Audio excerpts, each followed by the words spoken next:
Welcome to Daily Wisdom, Walking the Path with the Buddha, a podcast shared by David Roylance. This podcast is dedicated to guiding you to completely eliminate the discontent mind and the suffering it causes by attaining enlightenment. Learn and practice the teachings of Gautama Buddha that will guide you to fully attain a peaceful, calm, serene, and content mind with joy. To support this podcast, visit patreon.com/support Buddha or visit buddhadailywisdom.com, where you will discover a full range of courses, retreats, and online learning resources to assist you on the path to enlightenment. Now, here's our teacher to share more.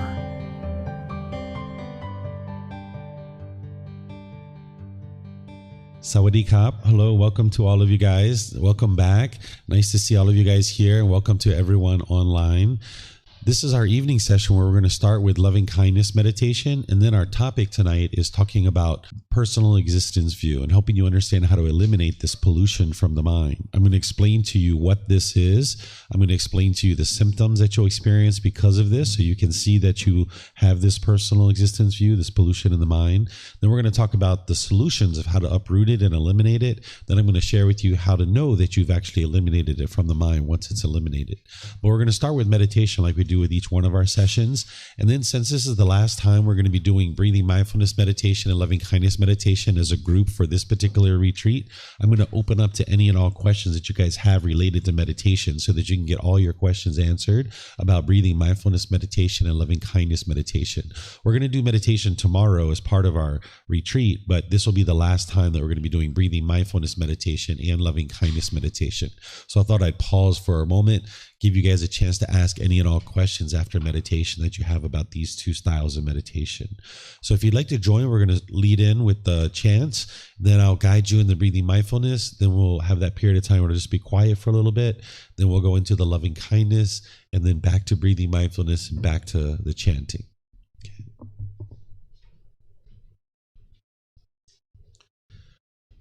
Arahang Samma Sambuddho Bhagava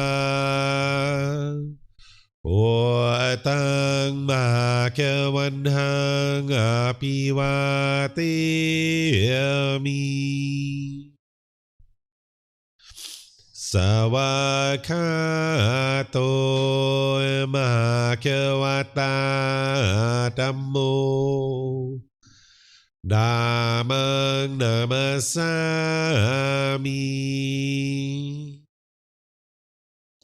Supatipano Bhagavato Sāvaka Saṅkho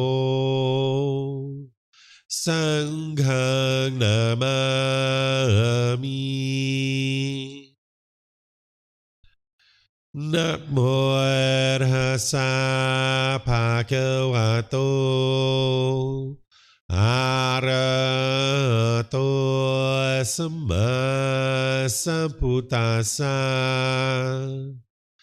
Namo Tassa Bhagavato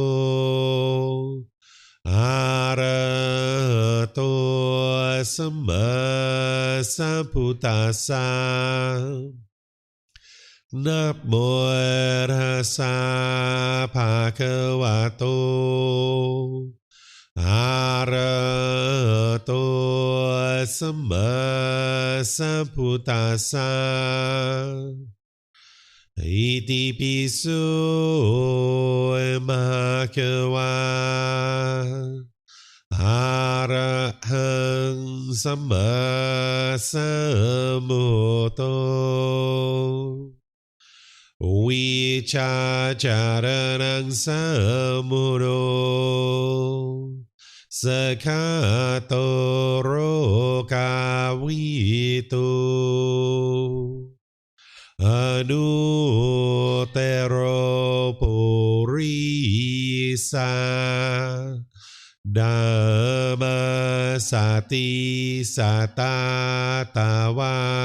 Manusranang Poto Bhagavati.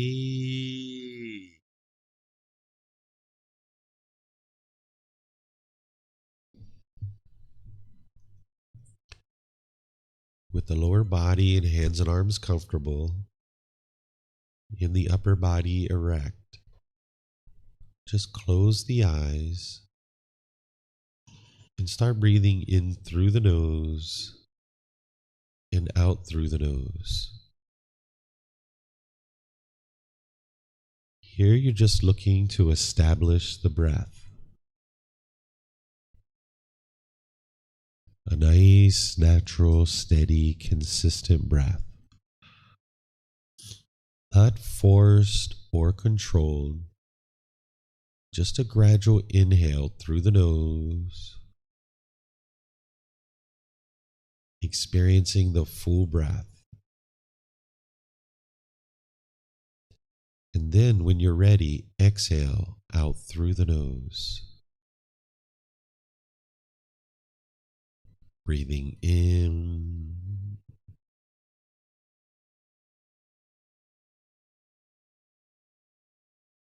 and out.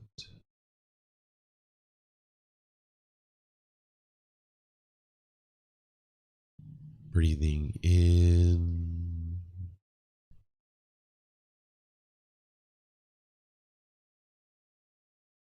and out.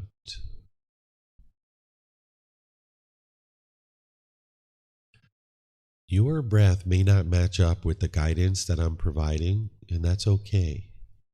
This is your practice. Just here for guidance. You can use this voice as a reminder that whenever you get to your next inhale, breathe in gradually through the nose, developing a nice, natural, steady, consistent breath.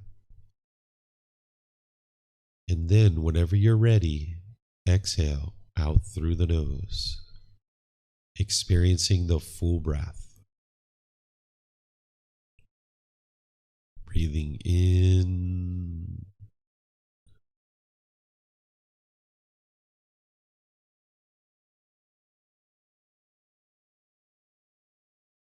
and out.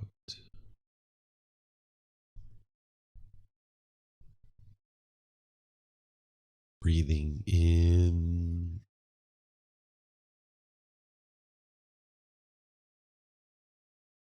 and out.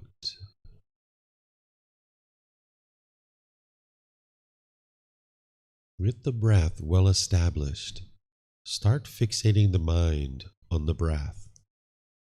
Either the sound of the breath coming into the nose, or the sensation of air moving over the skin into the nose. The breath is the present moment. Fixate the mind on the breath, the present moment. Breathing in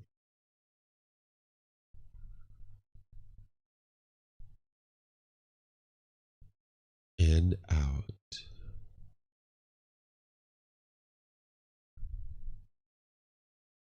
Breathing in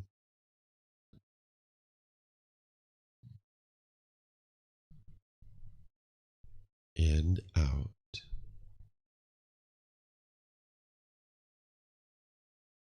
With the mind fixated on the breath, whenever you notice that it moves off the breath, cut that off, let it go, and come back to the breath, the present moment. No need to observe the thought, label it, judge it, analyze it, or even try to figure out where it's coming from. Whenever you notice that the mind is moved off the breath, cut that off, let it go, and come back to the breath, the present moment. Breathing in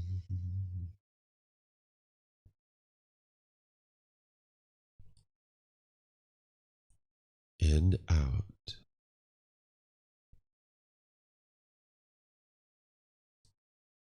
Breathing in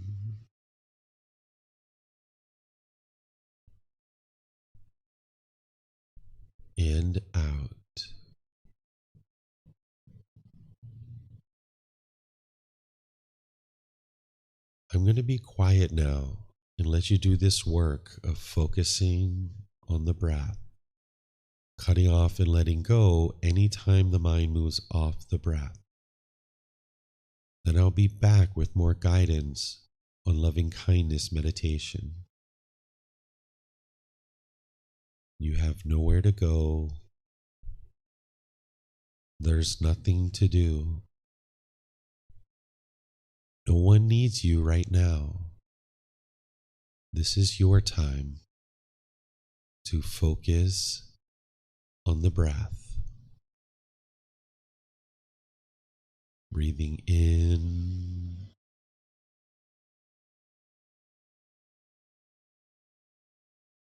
and out.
Continuing to breathe in through the nose and out through the nose.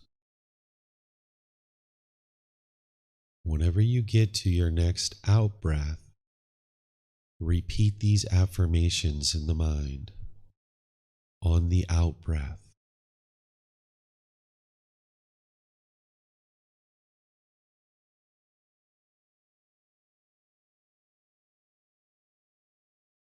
May I be peaceful.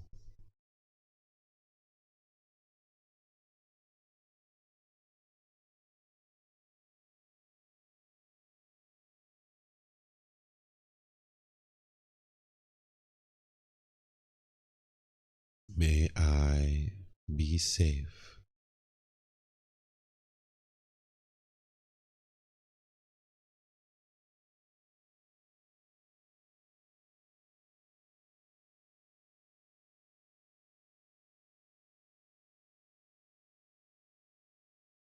May I be well.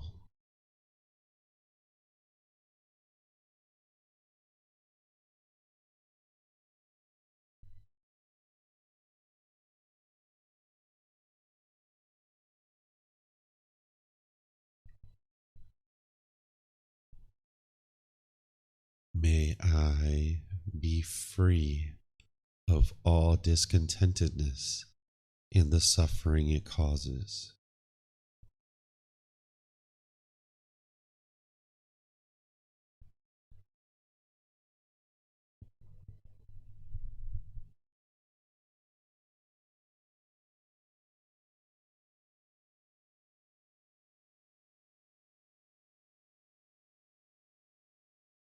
May mom and dad be peaceful.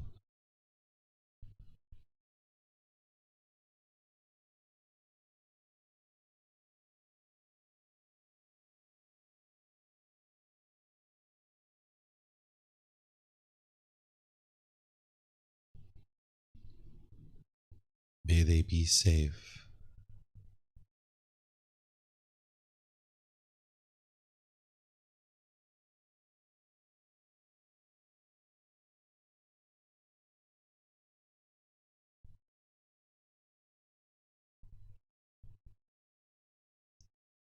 May they be well.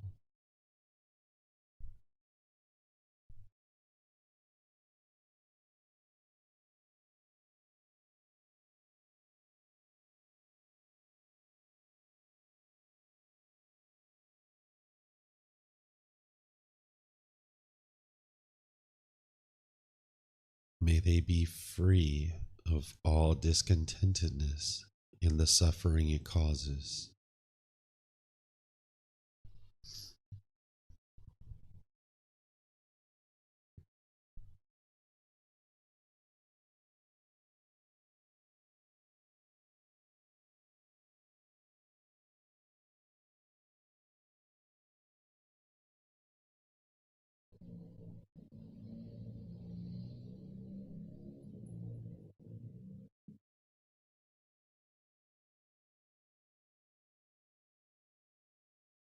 May my family and friends be peaceful.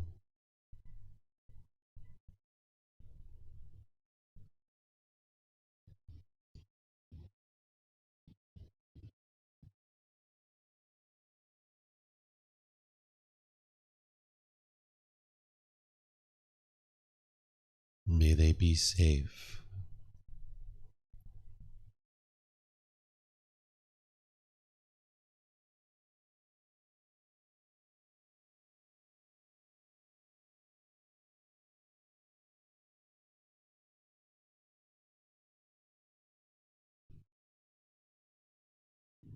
May they be well.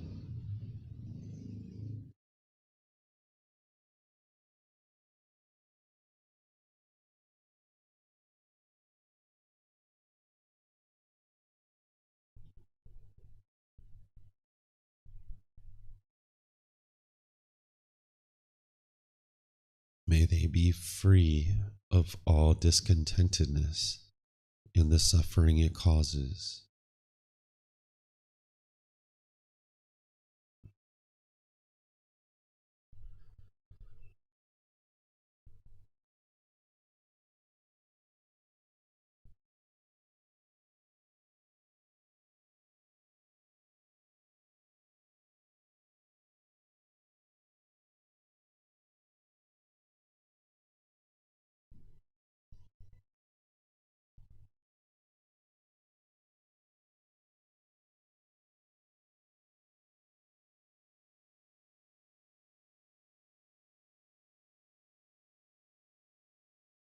May all those who have caused me harm be peaceful.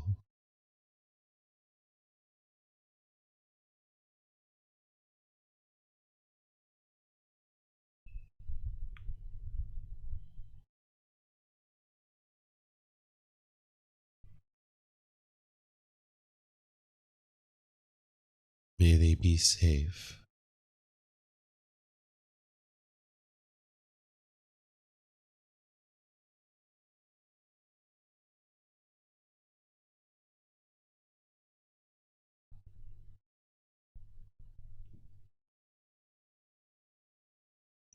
May they be well.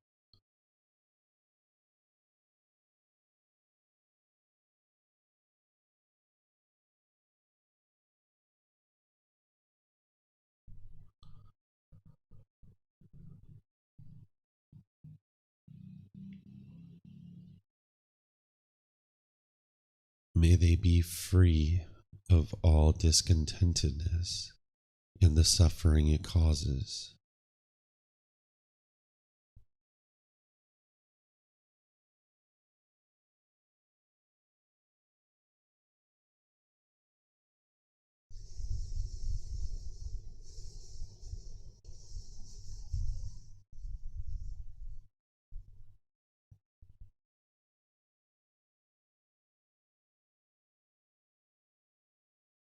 May all those who I have harmed be peaceful.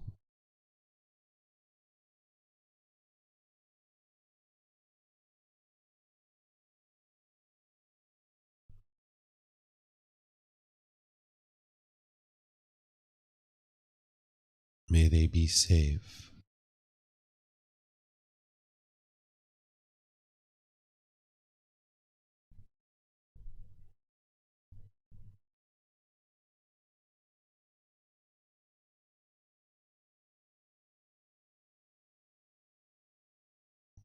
May they be well.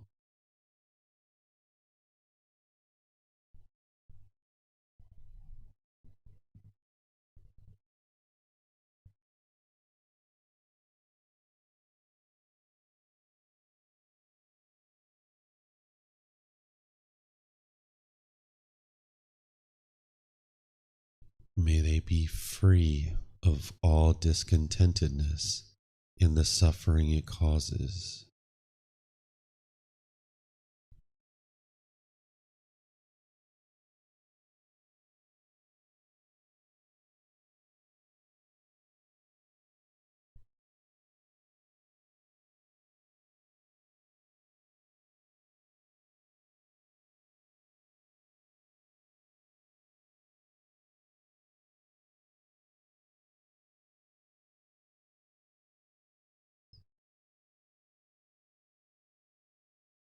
May all beings, wherever they reside, be peaceful.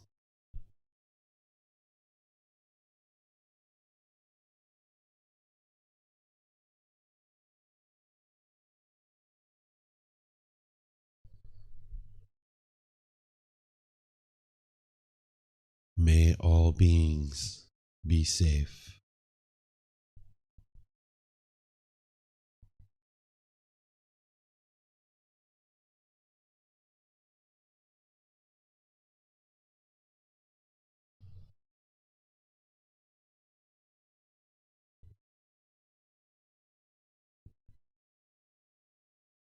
May they be well.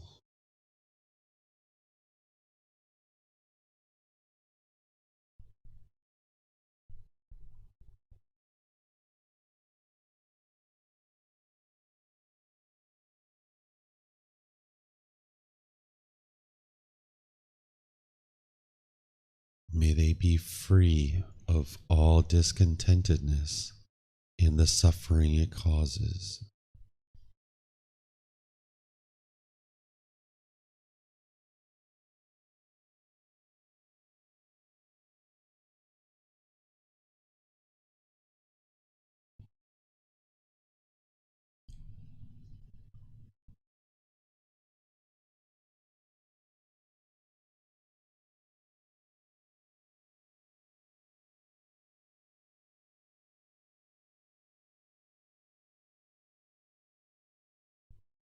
Now go back to breathing mindfulness meditation, focusing on the breath, cutting off and letting go anytime the mind moves off the breath.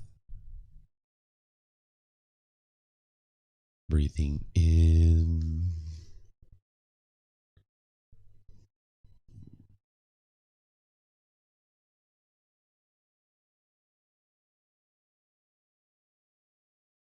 and out.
อะระหังสัมมาสัมพุทโธมหาเขวา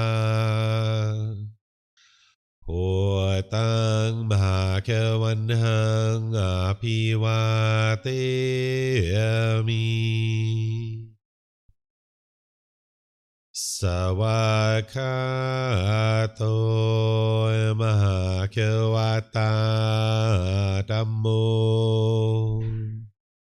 ธัมมังนามัสสามิ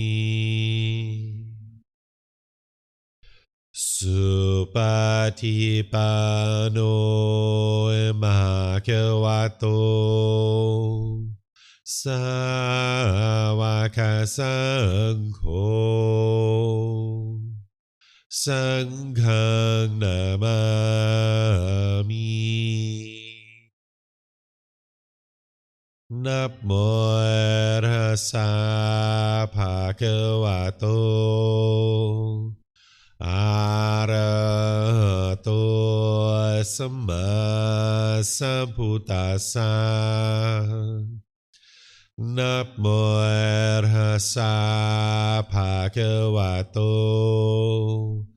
อะระหะโตสัมมาสัมพุทธัสสะนะโมตัสสะภะคะวะโตอะระหะโตสัมมาสัมพุทธัสสะอิติปิโส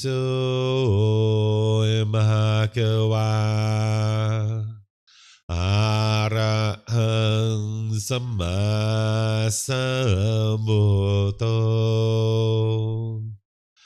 วิชาจารณังสัมพุทโธสกขาโตโรกาวิโตอนุเตโรปุริสาดัมมาสติสัตตาตาวามานุสนังพุทโธภะคะวะติ If you guys would like to slowly make your way out of meditation. Okay, let's talk about meditation for a little bit. Let me ask you guys a question in order to get us started. As I mentioned, I'm going to open up to any questions that you guys have, but let me ask you guys some questions. What are the goals of breathing mindfulness meditation? What are you trying to accomplish when you're doing breathing mindfulness meditation? Anybody? Singleness of mind, practicing concentration. What else? Building awareness of mind or mindfulness. Yep, the 4 foundations of mindfulness. What else are you doing? Letting go of what? Thoughts. And what is that doing? By training the mind to do what? What is that called when the mind's longing and yearning? That's the result. The craving. So you're arising mindfulness in singleness of mind or concentration. That's the wholesome quality that you're cultivating. And then you're eliminating the unwholesome quality of what? Craving, desire, attachment, right?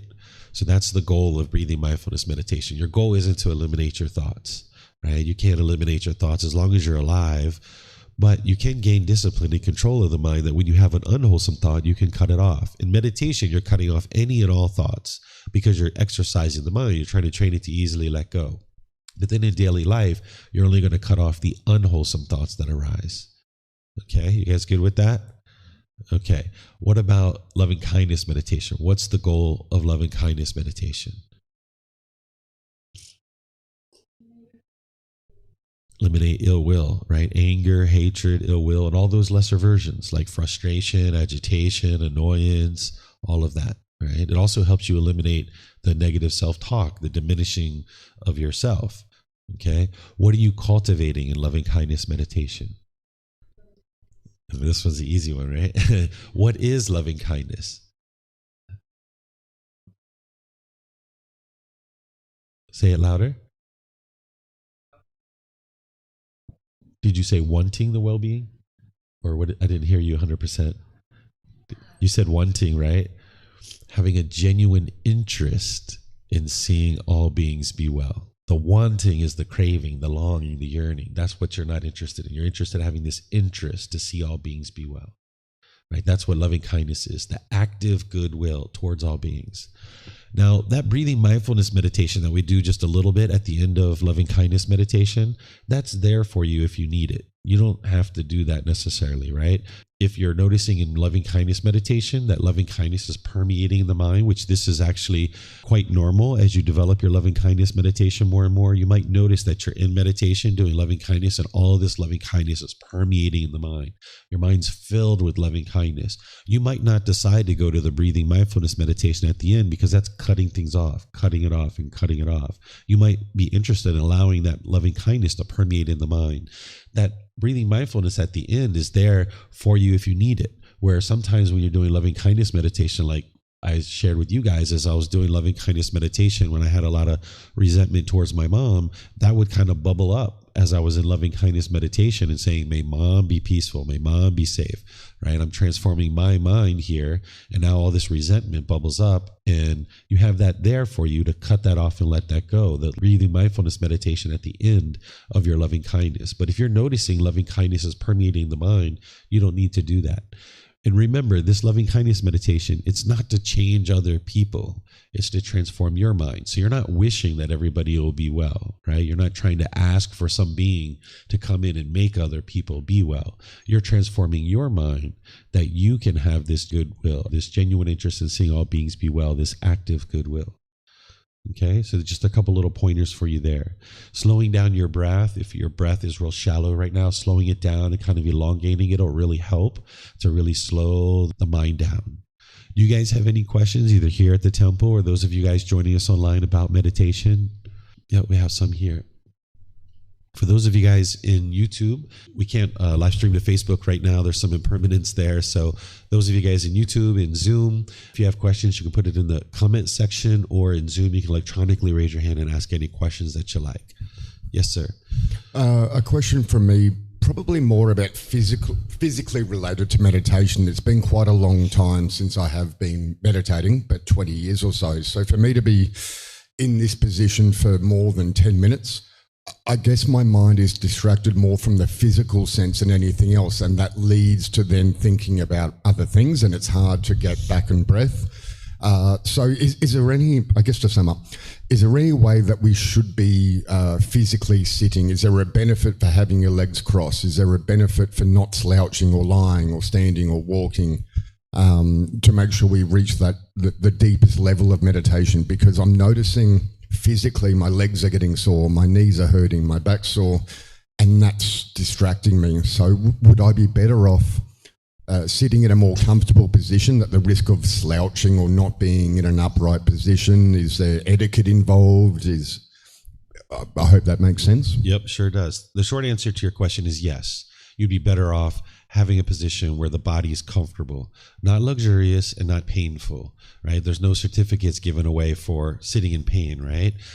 And always keep in mind that this path to enlightenment is to train the mind. The Buddha already showed us that causing physical pain to the body doesn't lead to enlightenment. So you're always training your mind. So if at any point you feel physical discomfort, that's why you have the 4 positions: seated, lying, standing, and walking. So if you're sitting in this position and you feel physical discomfort, just lay down and do the lying position, or stand up or do the walking position.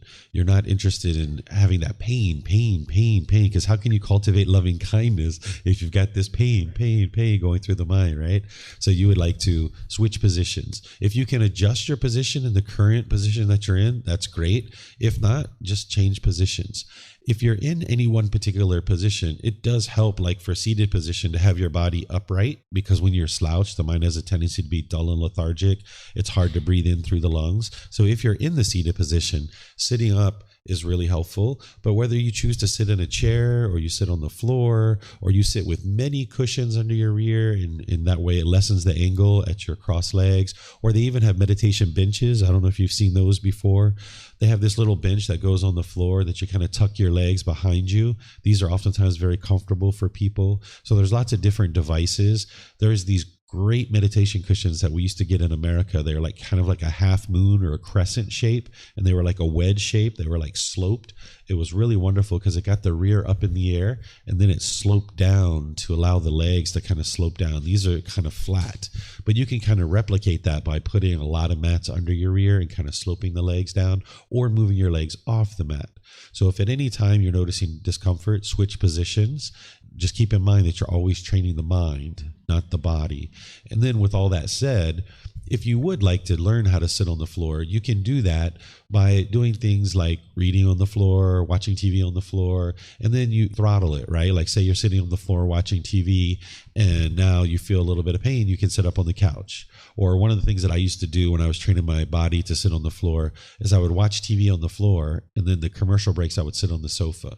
And then I would move back to the floor and do this. But you don't have to sit on the floor to get to enlightenment. You could totally sit in a chair, on a bench, on a sofa. You would just like to ensure the body's not luxurious and it's not painful, but it's in the middle where it's comfortable. And you find whatever pose works best for that because you're training the mind, not the body. Perfect. Thank you. And would you say that there is a benefit, though, like you mentioned about the breathing, where when your body is upright, and you relax your limbs, as you let us know at the start of the meditation, that there is a benefit for your mind to be sitting upright because you're taking deeper breaths? It helps if you're going to be in the seated position to sit upright. But if you're laying flat, you can still fill up your lungs, or if you're standing, you can still fill up your lungs. So it's not that seated position is better than lying or anything like that. It's just, what do you need at that given time? There's times where, I may have a slight little back pain and I might lie on the floor.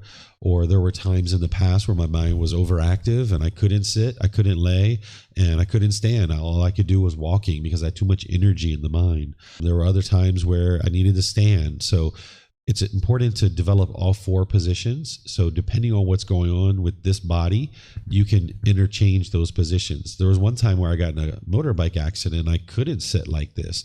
I was laying in a hospital bed with a IV, but I could still meditate because I knew lying position is still the same thing that you're doing with the mind. So because this body is impermanent, that's why the Buddha gave four positions, because you're going to need these and employ these at different times. And it's best to get versed in these positions before you actually need them. So I knew lying position and I had practiced it before I actually needed it. So when it was time to use it, boom, it's right there in my tool belt. I had it in my tool belt. So while this may be a go-to position, either sitting on the floor or sitting in a chair, as you get comfortable with that, you would like to start dabbling with the lying position, dabbling with standing, dabbling with walking position. Because one of the things that the mind's going to do, because it craves permanence, is it's going to crave to be in one particular position all the time. And you tried to show it, no, I'm not going to let you do that. So there were some times where even though I could do seated meditation, I intentionally did lying, standing, or walking just to show the mind you're not going to get what you want all the time. And that's how you eliminate any craving to a body position, because your mind can crave. It's a master at craving. I think you were here when I was talking about my underwear, right? It was craving a particular fabric of underwear. The mind was doing that, right? Like, how silly is that, right? But man, I discovered that. And when you see those things, you would like to introduce some impermanence. So it can even crave a certain meditation position. It's just a master at craving. So interchange it, introduce some impermanence. That'll really help you. But getting established, for 4 to 6 or 8 weeks is really helpful, and then start introducing some impermanence. Even moving your mind around, going to different parks or temples, or if you typically meditate in your bedroom, go to the living room, go to the balcony, have different sights, different sounds, different smells, different places. This will really help you. Anything else you guys would like to discuss regarding meditation? Yeah, feel free. Get the microphones, pass those around. You have one over here. It is helpful to meditate a loving kindness meditation when someone is sick, or you maybe are sick. Like, may I be well and healthy, or this body? This meditation is to eliminate any anger that you have, any ill will, any frustration, agitation, or annoyance. So you're not willing something in. So you're not like praying. So it's not like mom is sick and now I'm going to do loving kindness meditation. I'm going to help her get well. What this is that if you're noticing you have resentment towards your mom, or anger or frustration or agitation, or say you have a coworker that in a meeting, they said something and you got angry, and you know that your anger is from you. It's not from them. It's your craving, desire, attachment. So you should put them into your loving kindness meditation. So I'm doing these general statements just because I'm guiding all of you. But if I was doing this for myself, I would say, may Bob be peaceful, or may Barbara be peaceful, naming actual people that the mind might have anger, hatred, and ill will towards. When I was in business, one time the landlord of the business where I was renting came in and threatened to kill me. Right up in my face, in front of my customers and my employees. He showed up in my loving kindness meditation for a little while. I had a little bit of frustration, right? There was a time where I was on my way to work and somebody cut me off in traffic. And I used loving kindness meditation for a couple of days just to make sure that I didn't hold on to any anger or hatred. So it's not about wishing something to happen. It's about transforming your mind to ensure that ill will is uprooted out of the mind. And you can do this for people that you currently have anger, hatred, ill will, frustration that are currently in your life. But also, like when that person cut me off in traffic, I wasn't interested in any anger setting in. So for a couple of days, I did loving kindness meditation. I don't even know who it was. I don't know if it was a guy or a girl, what their name was. May that person who cut me off today be peaceful. Right? And then what you start noticing is when you do this in meditation, you can start using this in daily life. Like I would notice that as I was driving and someone would cut me off, may you be peaceful, may you be well, right? You just right away, boom, you go to loving kindness because you're creating this new pathway in the mind because you're used to going down this pathway of anger and hatred. And now you would like to create this new pathway for you. So it's to transform your mind. It's not to create any kind of beneficial results for anybody. But if you're feeling anger towards mom for being sick, okay, sure, use it, but it's not going to help mom be well. What's going to help mom be well is wise decisions with medical staff and doctors and nurses and people that can help her, and wise decision making. That's the karma. Oh, yes, sir. My question, not about this meditation, but you mentioned before in phrase watching TV, and I just catch my mind a few times ago that when I watching TV and see internet news, my mind is feeling not good, and when I stop it, it's better to meditate. Mind became more peaceful and better to live. So what advice can be from your experience about this? If it's stopping sometimes better for our mind, for our style of life, and I don't know what do you think. Okay. So what's causing this anger to arise when you're watching the news is that you have a craving, desire, attachment, wanting the world to be a certain way, longing, yearning, wanting the world to be a certain way. When it's that way, you feel happy. But when it's not that way, you feel sad or frustrated or angry or agitated. So since you have this craving for the world to be a certain way, this is what we're identifying here, is what you do to eliminate a craving is you first distance yourself from the object. So if I was you, I would go a good long while without watching the news, 6 months, a year, without watching the news. All the while, you're training your mind through breathing mindfulness meditation, that first one that we were doing, and practicing generosity, which is training the mind to let go. And then after you've trained your mind for a while, you haven't been watching the news, don't worry, you'll hear about what's going on in the world. People will tell you, because I went a really long time without watching the news because I had the same thing. People will tell you what's going on. Don't worry, you won't be ignorant to what's going on in the world. But you go away from the news, you practice breathing mindfulness meditation and generosity, and then if you would like to start watching the news again, you bring it in slowly.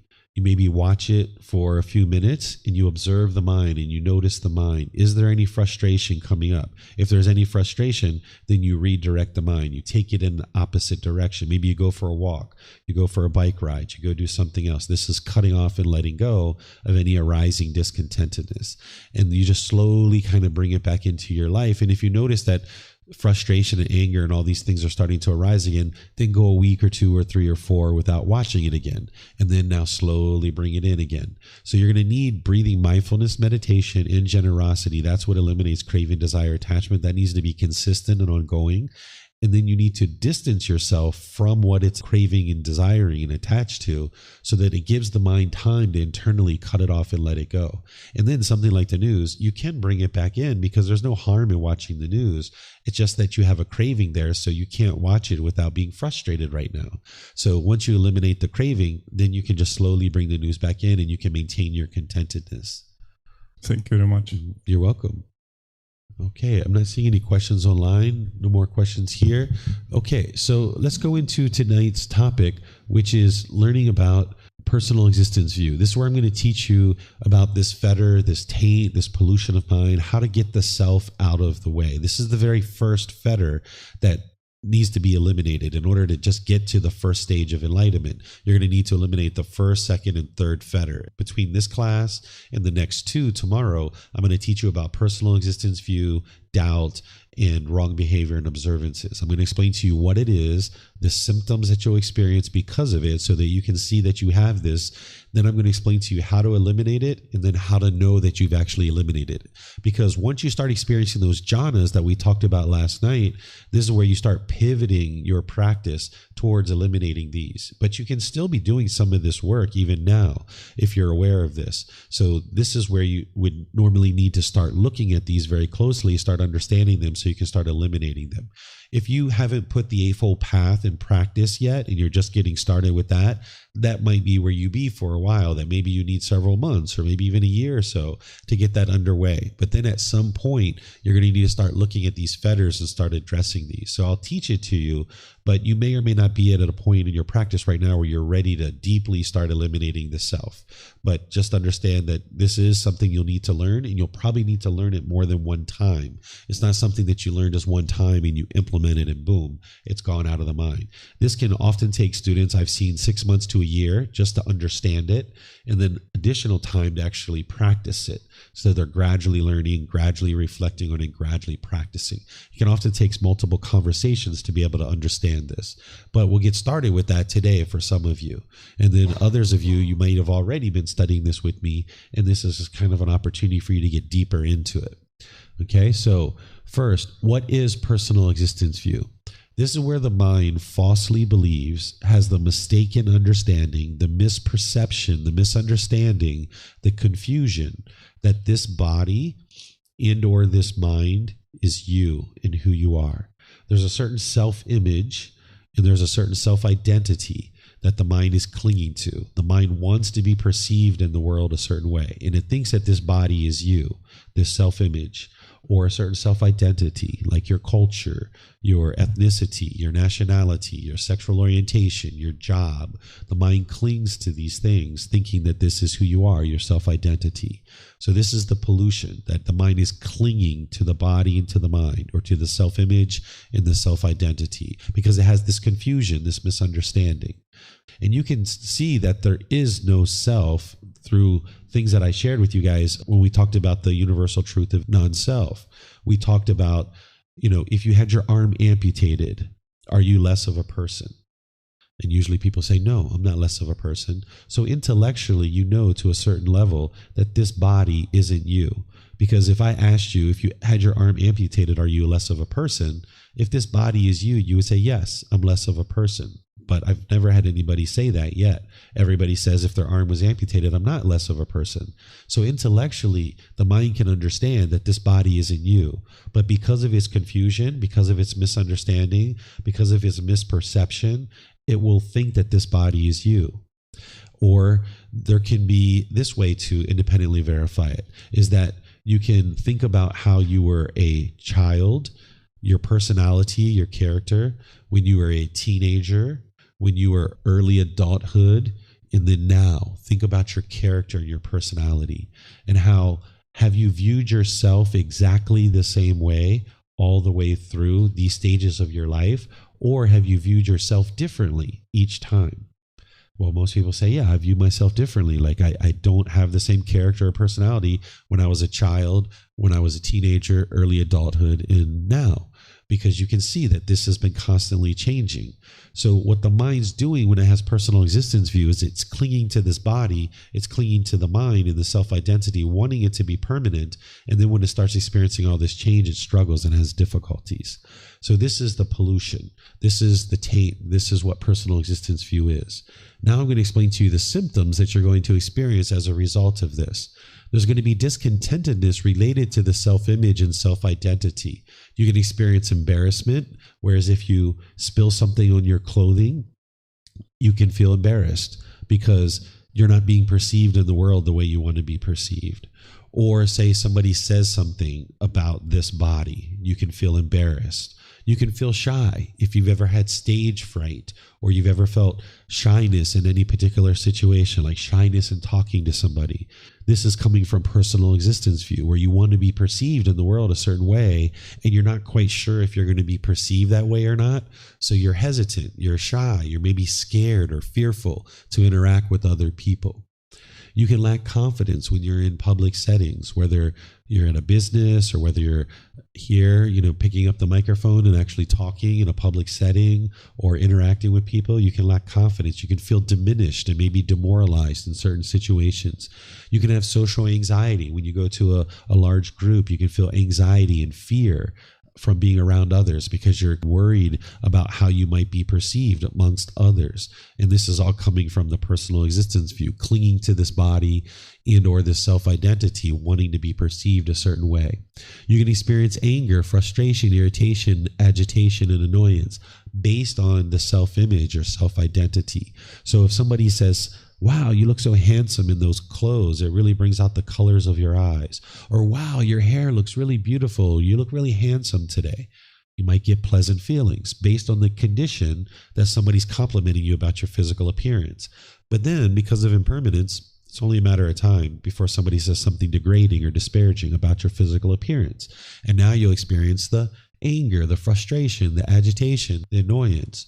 And not only is this happening with the self-image, but with the self-identity. If you're sitting at a restaurant and 2 tables over, maybe somebody's disparaging the country where you come from. If you have the self-identity of I am American, or I am Mexican, or I am Brazilian, or I'm a Brit, or I'm Italian, I'm Irish. I'm not sure where all of you guys are from, but I know some of you guys, I'm an Aussie. And now 2 tables over, they're degrading Aussies, right? You can feel diminished. You can feel angry. You can feel frustrated because now they're talking about me, right? But you need to be able to see that this is the problem, that you can't control other people and what other people say. As long as your mind's clinging to the body or the mind thinking that this is who you are, you're going to potentially experience any of these discontent feelings in others based on the self-image and self-identity. Then you can experience where the mind will want to protect your reputation or defend your self-image or self-identity. When you're in a certain social situation and somebody says something and you don't like what they say, maybe you need to feel like you defend it, either verbally or with your bodily actions. People have been in fights. This fetter is part of the ego. It's not the entire ego. The word ego didn't exist during the lifetime of the Buddha, but this is part of the ego. There's 2 fetters that make up what we refer to as the ego. So this is part of the ego. So if you're in an environment where somebody has said something about your self-image or your self-identity, you might be ready to go to blows. Someone's talking about your nationality or your sexual orientation or your culture, your ethnicity, or your job. If you've taken on this identity of I am a police officer, and now you hear people talking about police officers in a negative way, you might be ready to fight because you think this is who you are. So the mind might want to protect the reputation or defend based on this self-image or self-identity. We have this phrase in Asia about losing face, that when you're in public, if somebody says something degrading or disparaging, you've lost face. I don't know if you guys are familiar with this. And now someone might feel like they need to protect their face. That's what we're talking about when we're talking about losing your face or protecting your face, is that somebody's triggered your personal existence view. It's your mind that has this personal existence view, but somebody might say something that triggers that to arise, and now you experience discontentedness in the mind where you're either embarrassed or you're angry or frustrated. And now when that comes into the mind, now you might have unskillful speech or actions. This is where you take it to the nth degree. Maybe you end up in jail for beating this person up, for talking about people from your country, right? So the Buddha is teaching you how to get rid of this so you don't make unskillful actions or verbal conduct that's going to create unwholesome results for you. Because when you have these pollutions and you're experiencing this discontentedness rising up, you might take unskillful actions either through speech or through your actions. And now it's going to produce an unwise decision that creates unwholesome results in your life. You might worry or overthink one's appearance of the body or attempting to uphold the self-image to be perceived by others in a certain way. I remember when I was a teenager, I would stand in front of the mirror and just comb my hair before school, like put on the mousse, put on the gel, like it had to be exactly right. I could stay there for sometimes 15, 20 minutes. It had to look exactly right before I went out. Or you might put on clothes, certain clothes, and you look in the mirror, you don't look the way you want to look, and then you change to another clothes and you look in the mirror again, right? This is the personal existence view, being worried about how you're perceived in the world. So you might be looking in the mirror based on this self-image and only feel comfortable going out into the world if you look a certain way. The mind's uncomfortable if you have a bad hair day, right? For us men, we don't usually have that too much, but women, we tend to have bad hair days, right? I don't feel comfortable going out maybe with a bad hair day. This is something that can happen as a symptom, or you might see that you're changing clothes readily looking in the mirror. Men can have this too. I remember growing up that I was like this. Okay, here's some more. Wanting others to acknowledge your accomplishments or seeking acknowledgement of your accomplishments, like certain credentials that you have or certain training that you have. You might be looking for others to acknowledge that and say like, wow, that's really amazing that you've done that. Or wow, look at you. Aren't you so great? You might be posting on Facebook. Wow, look at me. I completed this class. Look how great I am. Wanting people to acknowledge things that you've done. This is coming from the personal existence view. You might notice that you're scared or frightened or jumpy when there's sudden sounds. If you're sitting somewhere and you hear a sudden wham, you can jump, you can become frightful because the mind is trying to protect the self. The mind is confused. It thinks that there's a self here and it cannot be comfortable with that impermanence, and it can really jump and get frightened because of this personal existence view. You can take things very personally. When people say things, take it very personally rather than just brushing it off.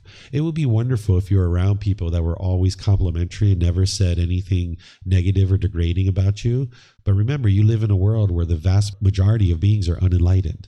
They're not practicing right intention, right speech, and right action. They're not practicing a moral conduct that you're learning, right? When we go out into the public on these excursions, I don't hear anybody degrading anybody. You guys are all very loving and kind and warm and gentle with each other.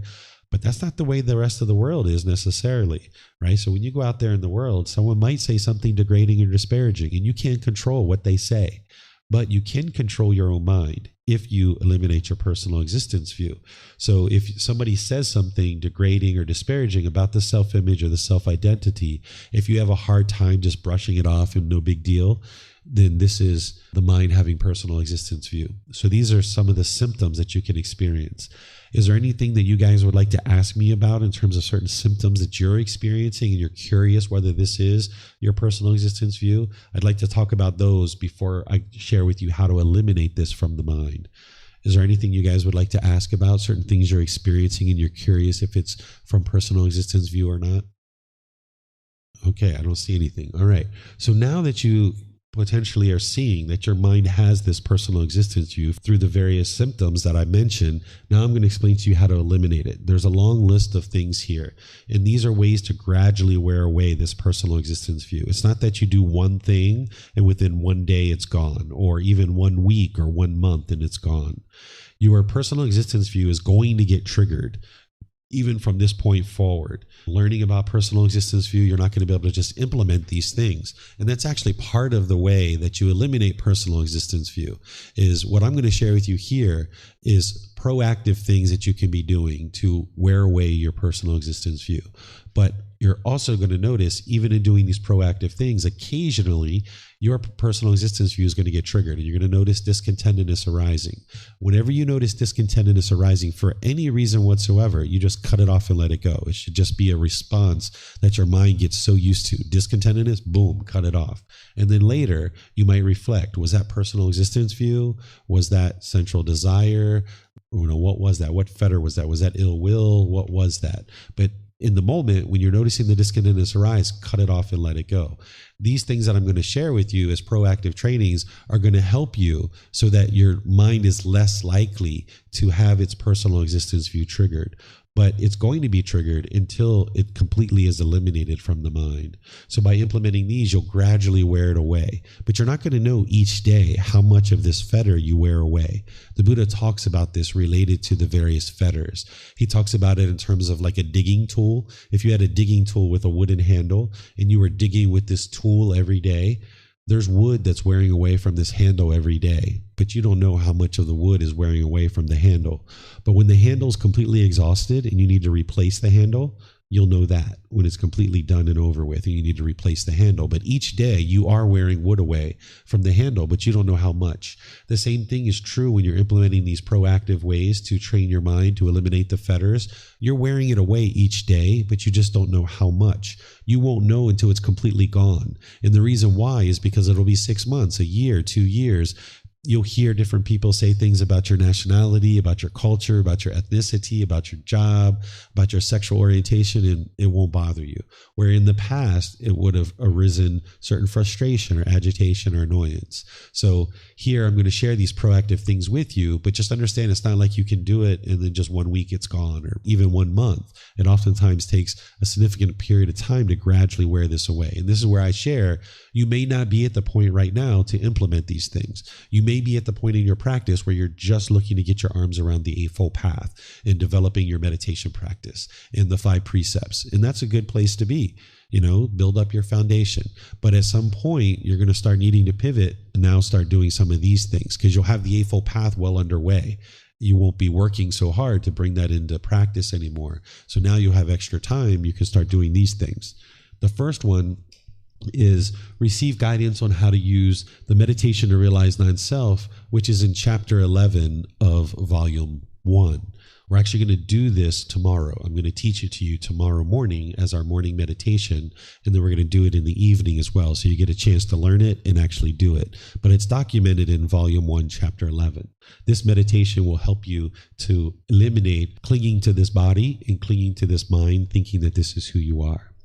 You might need to change your language and start disassociating with these words of my and I and me and things like this. What the mind does when it has personal existence view is it's my phone, my computer, my car, my kids, my girlfriend, my boyfriend, my husband, my wife. There's all this my job, my money, my clothes. So you can start to distance yourself from this and start to disassociate with these things as mine, realizing that there is no me here. There is no I here. And now you change your language. Instead of, my clothes, it's the clothes. Instead of my phone, can you hand me the phone? Or instead of my car, the car. Right? Instead of I'm going to my house, I'm going to the house. So you gradually start changing your language and start disassociating with this I, mine, mine. You might be able to do this in about 90% of the cases or 95% of the cases. The reason why you need to do this is because the English language is unfitting to truly describe what's going on here. We tend to use these words, but it's not really structured in such a way that helps you to really get to the point where you can eliminate this personal existence view. So in the Thai language, when you refer to yourself, you don't say that I am hungry. You say David is hungry. You use the third person because their language has been around for the amount of time that Buddhism has been here. Buddhism has been here for 800 to 1200 years. This language that they use has been structured around Buddhism and what they understand about Buddhism. So they tend to talk in the third person. This is also why it's very easy for Thai people to change their name.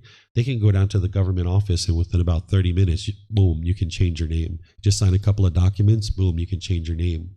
Because that's one of the things that the mind holds on to, right? Like I am David, right? Or I am Andy, or I am Alan, right? Or I am Rebecca. And then when you hear somebody refer to your name in a different way, you might get frustrated if you're holding on to that name or that label. So Thai people will oftentimes change their name to disassociate with this name as being who they are, right? And when they're born, they get an official name on their birth certificate, but then they get a nickname that they tend to go by. And they might change that nickname many, many times. So rather than think about I am hungry, or I have a headache, or I am thirsty, you might think about the body is hungry, the body is thirsty, the head hurts, right? This is ways that you can refer to it. Even if you don't say it that way to other people, if you think that way, it'll help you to disassociate with this personal existence view. But like I said, you can do this in about 90-95% of the time. When I introduce my son to somebody, I don't say, this is the being that I contributed sperm to 12 years ago, right? That's not how I introduce him. People will be like, well, who is he talking about? This guy's weird. I say, this is my son, Bailan, right? Because it's just easier to refer to him that way. So you might notice 90-95% of the time you can think this way, you can speak this way. Even though I introduce him as my son, my mind knows he's not mine. He doesn't belong to me. He is his own being, making his own decisions. I'm here to guide him. I'm here to provide him suggestions and advice, but he needs to make his own decisions. Right? He's his own being. So even though I might introduce him as my son, the mind understands he's not mine. That's why you hear me say the mind. You don't hear me say my mind. I typically will say the mind or the body, right? So you can disassociate with this, and it'll help you to distance yourself from personal existence view. You need to develop the perception of impermanence deeply in the mind. If you haven't done this already, you're going to need to go around, walk down the sidewalk, see the crack in the sidewalk. That's impermanence. The fence is one color, now it's fading. That's impermanence. We set off the other day to go to the market, and then we changed our mind and we went to another market. That's impermanence. Did one thing and then something else happened, right? There's all this impermanence around you. You need to deeply see impermanence everywhere around you, because what the mind's doing with personal existence view is it's wanting this body to be permanent, and it's wanting this mind to be permanent. It's clinging to the self-image and the self-identity. So if you can notice that everything around you is impermanent, more and more deeply soaking that into the mind, then you'll have less and less of a tendency to cling to this body or this mind as who you are. Some other things you can do is wear simple clothing and make your appearance look simple. What I suggest with this is some people like to go to just very simple clothing. Like you see me wearing all white. I wear the same clothes every day. The monks wear the same robe every day, essentially. If you're not interested in wearing the same color clothing every day, and you're not interested in redoing your wardrobe, you can actually accomplish the same thing that the monks do and that I do without even changing your wardrobe and changing anything about that and spending that money. What you can do is you can take your clothes and you can stack them up. This is shorts, this is shirts, or this is pants, this is shirts. And now you just pick off the top of the stack and you just wear whatever's on the top. Because what the mind's going to want to do is it's going to stand there in front of your clothes and say, who am I going to see today? How do I want to be perceived today? What do I want to look like today? And then you're going to rifle through your clothes and pick that shirt that you want to wear today, or those clothes you want to wear today. But if you just stack them up and you don't give the mind the opportunity to select, you just pick off the top, this is helping you to eliminate personal existence view. Now, of course, 90-95% of the time you might be able to do this. But if you're going to immigration, you might need to look a certain way, because those people might be expecting you to look a certain way. They may or may not be enlightened. You're going for a job interview. You might need to wear something other than your ripped off shorts that are on the top of the pile, right? But that's only a small percentage of the time. All the other times you can be wearing whatever's on the top of the stack. Or if you work in a formal environment and then on the weekends you wear casual clothes, you can pick off the top of one pile that has formal clothes and just wear whatever's on the top of that pile, and then on the weekends pick off the casual pile. You can do it this way too. Or if you're hanging clothes up, you can hang your formal clothes and just pick the front, and then when you are doing your casual stuff, pick off the casual thing. But remember, your mind's going to be sitting there trying to go to the middle of the stack, right? Because I noticed this even with the white clothes, that when I first started doing this, there were certain white shirts that fit me a little bit better. And I was looking to the middle of the stack to find one of those shirts that fit me just a little bit better. So if my mind was doing that with the white clothes, I'm sure your mind's going to do that with your clothes. So resist that. cut that off. Don't let the mind grab from the middle of the stack. Just pick off the top.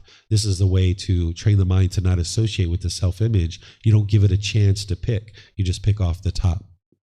Here you can refrain from wearing jewelry or body decorations like makeup or bodily scents or perfumes or colognes. If you're doing those things now, all of this stuff, you're not a bad person, right? If your mind's doing these things, there's nothing harmful in wearing jewelry. But if you would like to train your mind to not go out in the world and be perceived a certain way, you can stop wearing your jewelry sometimes. So maybe one day you wear your jewelry, one day you don't. One day you wear it, maybe 2 days you don't. One day you wear it, 3 or 4 or 5 days you don't wear it. Some people like to just go to no jewelry whatsoever, and for an extended period of time, you can do that. But sometimes you need to ease the mind into that. This is where I was talking about if you wear like the same bracelets or the same watch every day, if you can't even fathom going out of the house without wearing that, and you would kind of feel naked or strange going out without your earrings or without your makeup or without your cologne or something like that, you're going to need to start training the mind to go out into the world without these things. And this will help your mind to be able to see, hey, I can be peaceful and joyful when I wear those earrings, but I can be peaceful and joyful when I don't wear earrings too. I can be peaceful and joyful when I wear makeup, and I can be peaceful and joyful when I don't wear makeup too. So if you go out into the world without these kinds of things, you can train your mind to be comfortable, and this will help you to eliminate personal existence view. So there's all these things that I share here that will help you to be able to eliminate the mind's holding on to the self-image or self-identity. Another thing is that you can remove your head hair or your facial hair. These aren't a list that everybody has to do every single one. You can still get to enlightenment without shaving off your hair.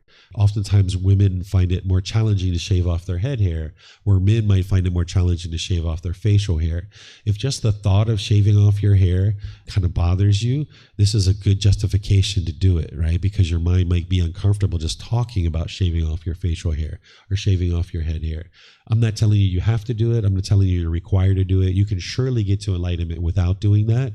But one of the ways to help you eliminate this personal existence view and clinging to this self-image and self-identity is go out into the world with hair sometimes, and then sometimes cut off your hair and go out into the world that way and train the mind to be peaceful and content and joyful.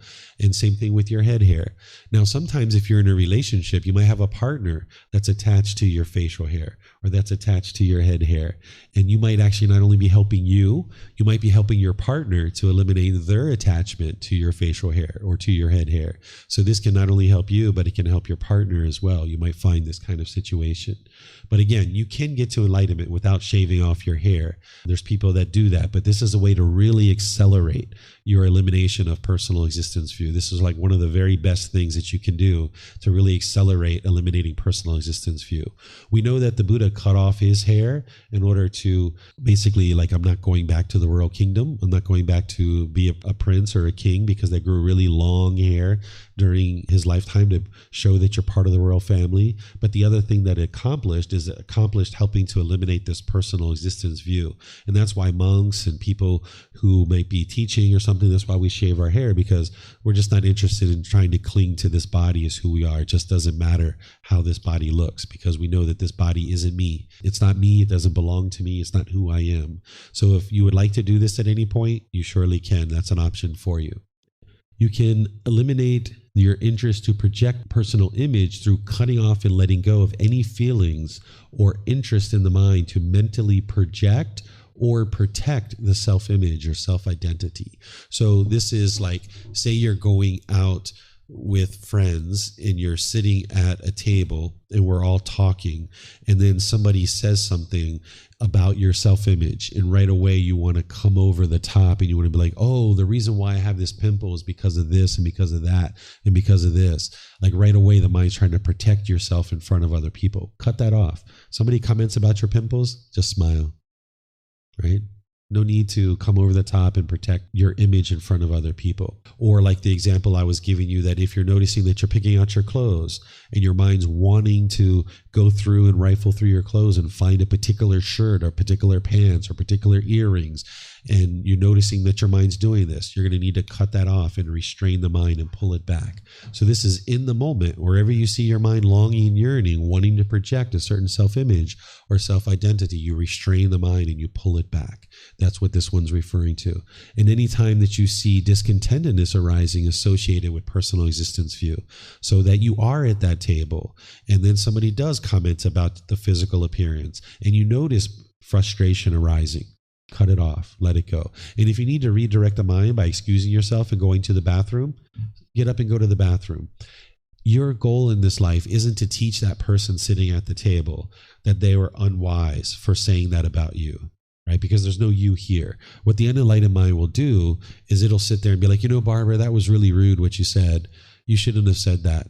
You know, that can really hurt somebody's feelings, right? Well, yeah, that was unwise for Barbara to say that. But what's hurting your feelings is the personal existence view, the craving. So you're not going to fix Barbara. And even if you do fix Barbara, you've got a million other Barbaras to fix or a million other Bobs to fix, right?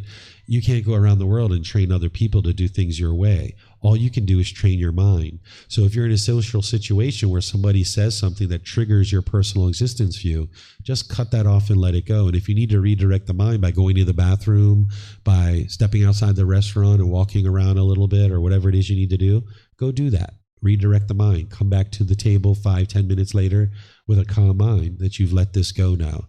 And now you don't need to say anything. You don't need to do anything. You just step away. And that was probably good for Barbara to see too, right? That she said something degrading and disparaging and you just politely got up, said, you know, I'm going to go outside for fresh air. I'll see you guys in a little bit, right? And that's probably good for Barbara to see too, that when she's degrading and disparaging, that people aren't interested in being around her. That's her karma. Right? So it's going to help you to clear your mind and cut off and let go of any personal existence view, but it can potentially help her too, to see that it's unwise to do that. But you're not going to fix Barbara. You're not going to fix Bob. That's not your goal. Your goal is to fix your own mind so that now, next time somebody says something like that, you can reside peaceful and joyful, maybe just smile, and it doesn't affect you. Okay? So anytime you observe any discontentedness arising related to this self that's in the mind, it's not a true self. It's not truly there. It's just that the mind is clinging to the concept of a self. There is no self. That's the universal truth of non-self. There is no self, right? But the mind's going to be confused and think that there is a self. So the way you get the self out of the way and realize that there is no self and realize non-self is anytime you see discontentedness arising related to that personal existence view, you cut it off and let it go. And then as you need to, you can consult with the teacher to receive guidance on this. Sometimes students need 4, 5, 6, 7, 8 different conversations about personal existence view to understand it and then get help with implementing this. Like I shared with you guys earlier, there's a student who's been learning with me for probably like a year and a half, 2 years. And he scheduled an appointment with me recently. And he said, hey, David, I'm having this issue. And he shared a couple of different things related to tipping, where he considered himself, I am a good tipper. And then when he was in social situations where he doesn't tip, he felt uncomfortable. He felt odd. He felt strange that he wasn't tipping. And this was because of his personal existence view. And then there was also a situation where he had his boss share something with him and says, you know, your personality doesn't really fit into this company. You're not going to be able to advance in this company based on your personality. And then he really struggled with that a little bit too. This was his personal existence view. So wherever you see challenges, you can always reach out to me about anything, but you might need to talk about this personal existence view. You might need to brainstorm this. This student who was talking to me, he didn't even know that it was his personal existence view that was being triggered. He was just sharing with me the situations that he was experiencing, and then I needed to help him and identify and show him that, hey, this is your personal existence view. So your personal existence view is going to need to be triggered in order for you to let it go. You're going to need to be able to see it. It's like a wild bush that you're going to need to cut it back and cut it back and cut it back in order to fully uproot it. So you can't learn something like this and not go out into the world and you'll never experience discontentedness related to personal existence view. It's going to get triggered at some point or another. So when it does, you cut it off and let it go, and you maintain this work, this proactive work that I've been talking about. And if you need to reach out to get help, you can reach out and get help. Any questions on any of this training in order to get the self out of the way and eliminate personal existence view? Yes, ma'am. Yes, I think that the one triggers this mind is the one with the clothings, because in Mexico, being a woman, you have to choose your clothes in order to, if you're going out at night, if you're going to be alone, if you're going to be in a certain place. I mean, it could be like potentially be more dangerous depending on the clothes, or put in a certain danger. So that's why I think it's more difficult for me to think about not choosing my clothes, because here I don't think that it doesn't matter, but if I go somewhere because it's heat and I have shorts, but I'm going to be at night, it's going to be more dangerous for me. It's not only a personal existing view, but a matter of, I don't know, be less in danger, I think. Yeah, so what you do is you customize this for your unique experience, right? So I just shared with you the general teaching, but now hearing what you share with me, what I would advise you to do is have your clothes for daytime and have your clothes for nighttime. Now, all these clothes are safe for nighttime to go out in Mexico. And now you pick off of that pile, because you know all these clothes are safe. You're still not giving the mind an opportunity to pick. It's just picking off the top. But you've pre-sorted them that you know that these are safe, because that's a wise thing for you to do, to go out with certain clothing. But you might have 4, 5, 6, 8, 10 different clothes, and you're just picking off the top. And now the mind's still not getting a choice. But you've made your wise choice about these clothes are safe to go outside. That's a wise choice. Here, you're trying to get rid of the personal existence view by just selecting off the top. I guess this is a perfect example of impermanence, but unfortunately we live in a society where people do judge you based on how you look, what you're wearing, your facial hair, and unfortunately still your colour of your skin, where you're from. An example of this is I've applied for a job and I have an interview on Monday, and when I drop my resume off, it has to have a photo of me on it so they can see that I am a Caucasian, Western-looking human man, which is sad, but impermanence, and not everyone is on the stage to enlightenment. So as an example, for me to turn up for this job interview, I style my hair. I've got gel in it, like you were talking about, to make sure I look professional. I'm wearing my best clothes, my polished shoes. I don't want to shave the beard because the photo in the resume has a beard in it. How do you live in a society where, whilst we might be, looking at this personal existence view and how we want to shed it, however, society in certain ways expects us to look a certain way? Yeah. So this is where I was sharing how, like 95% of the time you might be able to do some of these things. But then on occasion where if you need to go to immigration or a job interview or something like that, you're going to need to look a certain way because other people are judging this being. But then as you understand these proactive ways to train the mind, maybe you get that job and maybe you're secure in that job for 2 or 3 or 4 or 5 months. And now you know, like, hey, I can shave this facial hair and nobody will bat an eye. And this is something you're doing for yourself. So that's why, like, we should never be measuring and comparing each other about who does what or how they do things, because everybody's on their own journey to enlightenment. It's your own independent journey. And what might make sense for you right now might not make sense for somebody else. And what makes sense for somebody else might not make sense for you right now. And this is where you need to be on your own independent journey and plot your course. Here I'm sharing with you how to eliminate this personal existence view. If you're thinking about shaving your facial hair and right now is not that time, then that's fine, right? You don't need to run out and go do all these things right now. But this is how you would eliminate personal existence view. And you'll need to find the time and place for these things to occur. And shaving off your facial hair doesn't mean you'll never, ever have facial hair ever again in your life, right? You might decide that 2 or 3 or 4 months into this new job, you're comfortable shaving your facial hair and that's what you'd like to do.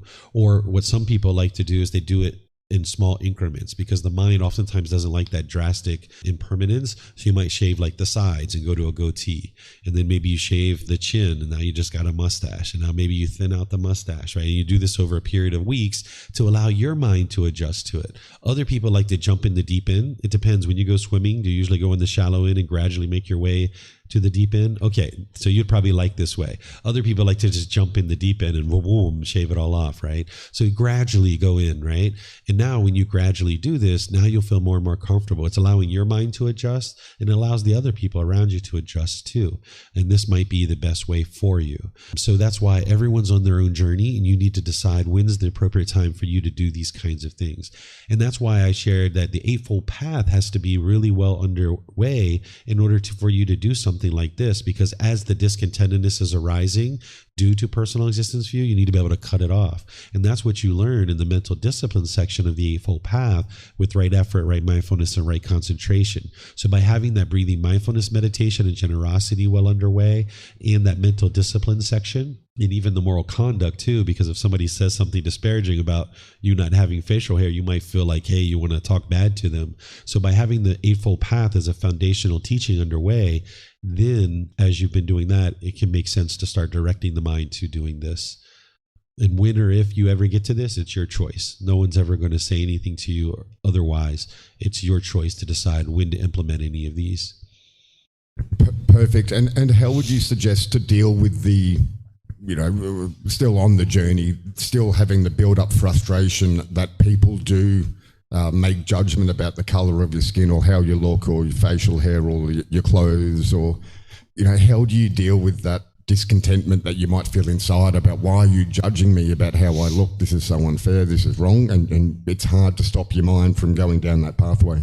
Yeah, anytime you see any discontentedness arising, cut it off and let it go. That's like right away. You need to do that. That's the identifying. And then the thing that I said about the red light on the dashboard of the car, you're cutting that off, cutting that off, cutting that off. Then when you look inward, that second step, what am I craving here? I'm craving for the world to be a certain way. I want everybody to be loving and kind and non-judgmental. So I'm craving for the world to be a certain way, and it just isn't going to be that way. There's going to be some people who look at you as a friendly, loving guy, and they don't care about the color of your skin. There's going to be other people who judge you for that. And most likely, the people who are judging you for that, you're probably not interested in spending time around them anyway. Not that you have aversion, not that you're judging them and pushing them away, but you'll probably tend to associate with people more that are non-judgmental, and that's where you feel most comfortable. And that's the gamma, that people who are kind of walking towards the light tend to kind of congregate together. People who are walking towards the darkness, they tend to congregate together. This is, the way the world is. So you'll probably gravitate towards people who are into more wholesome things. And the Buddha talks about this as selecting friends who are into wholesome things, but you need to be able to do that with discernment, wise decision making, rather than judgment where you're looking down on somebody. So if some people are judging you, you'll probably just choose to move on and really not, be at that company or be among those people. And then when you see other people judging others or judging you, any discontentedness that's arising, you cut that off and let it go, and not crave the world to be a certain way, realizing that there's impermanence. Some people are going to be loving and kind and non-judgmental, and other people aren't. And training your mind to understand that impermanence, you can let that craving go. And when you hear someone being judgmental, it doesn't affect your mind. But then you just choose who would you like to associate with. And it's probably going to be the non-judgmental people. Go for it. So, teacher, you mentioned yesterday that personal existence view is a mental object. Then what would be the mental states related to this mental object for us to be able to observe them and catch them when they happen? That's what I was talking about back here with the symptoms. These are the symptoms that you're going to experience. So whenever you see any of these symptoms arising, that's when you'd like to cut off, whether it's the embarrassment, the shyness, the lack of confidence in public settings, social anxiety, anger. If you can catch these as a bodily sensation, that's what you'd like to do. Because like shyness, we talk about it as butterflies in the stomach, but what that really is it's a bodily sensation. It's queasiness in the stomach, letting you know that, hey, your mind's about to experience shyness. So if you can catch it as a bodily sensation and cut it off there, you save your mind of needing to experience this conditioned feeling. So that's why the Eightfold Path is so important to have underway first before you really start focusing on this. Because as you're starting to shed the personal existence view, it can almost feel like you're walking off a cliff. because our mind has been clinging to this self-identity and this self-image for so long that we've been taught, like, I am Corey, right? Or I am Andy, or I am David, or I am Victoria. And now when you start shedding that and letting it go, it can feel like you're walking off a cliff, and it can feel pretty scary. This meditation that I'm going to teach you guys tomorrow, when people first start doing it, if they've been doing a lot of the other work and they're ready to eliminate personal existence view, they can get a lot of fear in the mind. So you'd like to cut this off and let it go. You'd like to have that eightfold path well underway, because that's what's going to help you to be able to do that whenever you see these symptoms arising. Okay, thank you very much for that talk, and particularly the stuff about the symptoms. It explains a lot of my last 60 years, but, live and learn, and never too late. So my question, though, is perhaps maybe on terminology, which I don't get hung up on terminology, but these days, if you got, there's so much on YouTube and everything about personal growth and spiritual development and da-da-da. And 9 times out of 10, they talk about transcending the self or transcending the ego.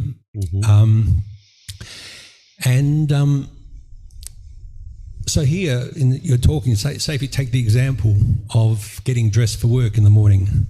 So before, the gel and what colour shirt and what style pants, there's a mind and a body doing that, right?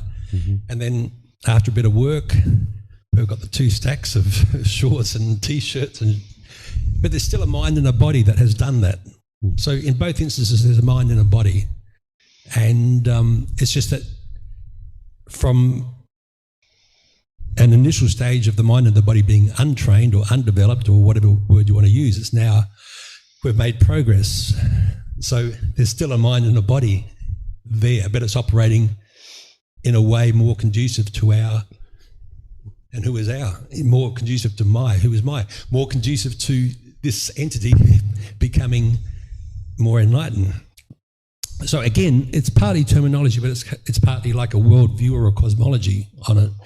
Because, and I've been listening, I don't know why, some song has jumped into my playlists recently, and he's got a line in it, and it's a very nice song, da-da-da-da-da-da, he talks, and then he says, I haven't transcended my ego, we became teammates. And somehow that resonates with me, that there is still an ego before and after. It's just that with the work, the ego has become refined and consistent with a journey towards enlightenment, rather than the ego being eliminated or the self being eliminated. I've transformed it. Does it make sense? Yeah. So to get to enlightenment, somebody would need to completely dissolve and eradicate the ego. You can't get to enlightenment without dissolving and eradicating the ego. The ego has 2 components to it. It has this personal existence view that we've been talking about, but then there's another fetter, which is called conceit, which is arrogance and pride and boastfulness, judging other beings and putting yourself above or below them. As long as the mind is doing that, it's not yet enlightened. So if somebody still has ego, or they say that we've made teammates, we're teammates, and that means that they're acknowledging that there's ego still there, they're not yet enlightened. Because if somebody goes around being conceitful and boastful and arrogant, people are going to reject that person, right? They're not going to appreciate that arrogance and pride, and they're going to push that person away. By the time you get to enlightenment, you'll be able to reside harmoniously with all beings. An enlightened being isn't going to be arrogant and boastful and prideful. What you're talking about here with the stacks of clothes, and there's still a body and a mind that's done that. The mind is what's making the decisions, and the body is just executing those decisions. So the mind is the boss and the body's the employee. So in a situation where you haven't done this and you're going to a certain event and you know certain people are going to be there, and you're rifling through your clothes to figure out that perfect set of clothes that you would like to wear, and then you pull that out, and now you're going to wear that because you want to be perceived a certain way. In that instance, the personal existence view has arisen. If you're just stacking your clothes up, and now a week later, 2 weeks later, there's just this random stack of clothing, because you couldn't have known who you were going to see when and how and all those kinds of things. So now when the mind's going to this event, you know you're going to see certain people, and where the mind might want to pull from the middle of the stack, you're not allowing it to do that. You're just going to pull off the top and not give the mind the opportunity to make the choice based on personal existence view. You've made the choice to make these stacks, but the stacks are random. It's not in consideration of your personal existence view. When you're rifling through your clothes, thinking about who you're going to see and then choosing a certain thing, this is the personal existence view.